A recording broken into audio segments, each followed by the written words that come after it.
Assassin's Creed in 5 minutes. Wait, that's impossible. Assassin's Creed in 7 minutes. Sort of. Everything you need to know about the story so far. Spoiler alert.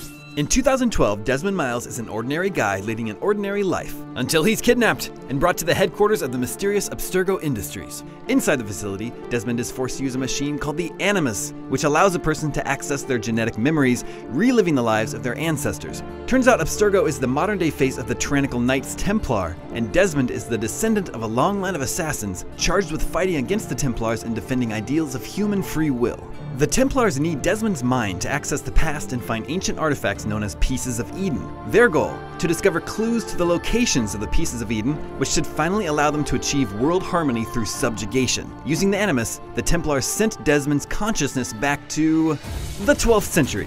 In the aftermath of the Third Crusade, the Assassins and Templars are at war.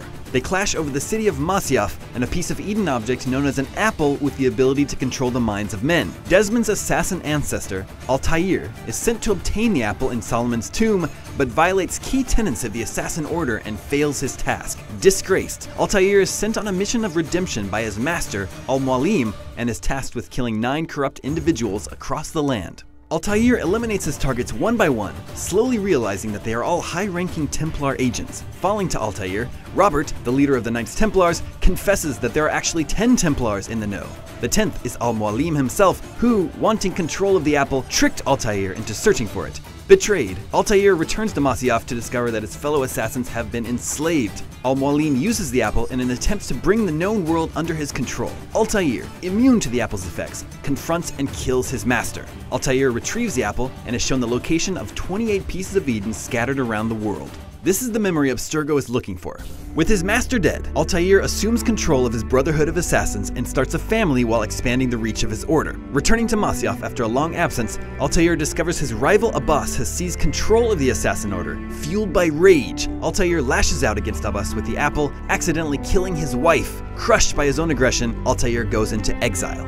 Decades later, an elderly Altair returns to Masyaf once more, determined to liberate his people from Abbas's control. This time, Altair kills Abbas, takes control of Masyaf, and builds a library deep beneath his city. The keys to the library are sent to a distant land, and Altair seals himself inside along with the Apple of Eden and a final message for his heirs. Back at Abstergo, Desmond is brought out of the Animus and determined to be of no more use to the Templars. Lucy Stillman, an undercover assassin posing as an Abstergo scientist, frees Desmond, sparing his life. She tells Desmond about a bleeding effect that will allow him to learn his ancestors' powers. Using Altair's eagle vision, Desmond discovers some crazy messages from previous captive Subject 16 written in blood all over the walls, foretelling the end of the world in 2012. Whoa. Escaping Abstergo, Desmond and Lucy link up with 2 other assassins, Sean and Rebecca. The crew convinces Desmond to use their new Animus 2.0 to relive the memories of another ancestral assassin and obtain skills through the bleeding effect in 2012. Desmond agrees and is zapped to Renaissance Italy, the 15th century,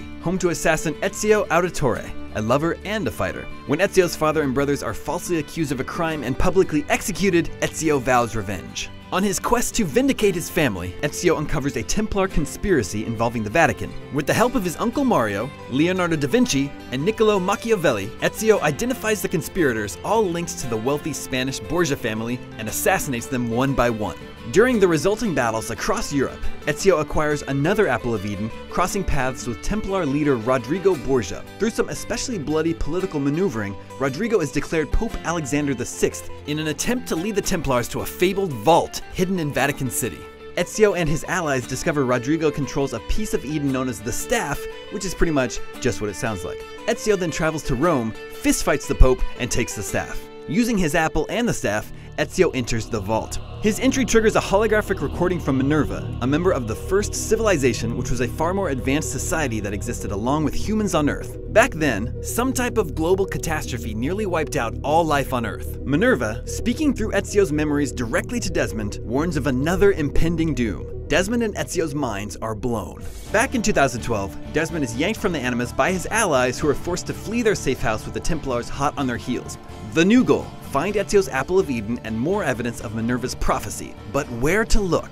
In the aftermath of Pope versus Assassin, Ezio flees Rome. Rodrigo's son, Cesare Borgia, declares open war on the assassins, and fueled by the French forces of the Baron de Valois, mounts an all-out assault on Ezio's headquarters. The siege scatters the assassin forces, claims the life of Ezio's uncle and brings the apple back under Templar control. Forced to rebuild the Brotherhood, Ezio brings in new alliances and acquires intel on Cesare and his allies. Piece by piece, man by man, Ezio kills Cesare's powerful allies, Juan Borgia and the Baron de Valois, stripping the power-hungry Templar of his military and financial resources. Family drama unfolds, and Cesare is ultimately arrested when he tries to take Rome by force. With the apple secured again, Ezio places it in the Roman Colosseum, its intended final resting place.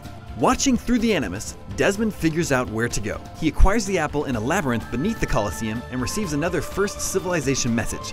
Juno reiterates Minerva's warning and goes a step further, possessing Desmond and forcing him to kill Lucy, who it turns out is a Templar double agent. Overwhelmed by the ancient energy and his prolonged stay in the Animus, Desmond collapses into a coma, seemingly lost forever. With Lucy dead and Desmond in a coma, a senior member of the Assassin Order steps out of the shadows. Desmond's father, William Miles, teams up with Rebecca and Sean to recover his son's mind. William hopes that by sending Desmond back into the Animus, they can pull him out of his coma. Within the Animus, Desmond meets Subject 16, the bloody finger painter from Abstergo. 16 tells Desmond to revisit the twilight years of Ezio and Altair, and that only by separating the two in his mind will he wake up from his coma. Desmond learns that he isn't the first to pursue the memories of his ancestors. Ezio did as well. As a young Suleiman the Wise enters a power struggle with his uncles, Ahmet and Selim, Ezio journeys to Constantinople, tracking down the keys to Altair's lair amidst the turmoil. Ezio discovers the decayed body of Altair and realizes that he is being used as a conduit through time. He addresses Desmond directly, creating a link back to reality. Jupiter, a third member of the First Civilization, appears in Desmond's coma to provide a final warning. The end of the world is nigh. A solar flare will eradicate modern civilization much as it did the first civilization. After the fall, Minerva, Juno, Jupiter, and other godlike beings interbred with the human survivors in an attempt to repopulate the Earth. They created the first assassins, Adam and Eve, and blessed them with their sixth sense, Eagle Vision. Desmond's one hope to save the world is to find the central vault located somewhere in modern New England, which was engineered by the first civilization to save the world the second time around. Desmond's entire journey is culminating in this one moment. In order to save the world, he must now dive into the memories of a third assassin, all while evading Templar opposition and racing against an incoming apocalypse. But such tales and destinies are the stuff of revolutions and revolutionaries.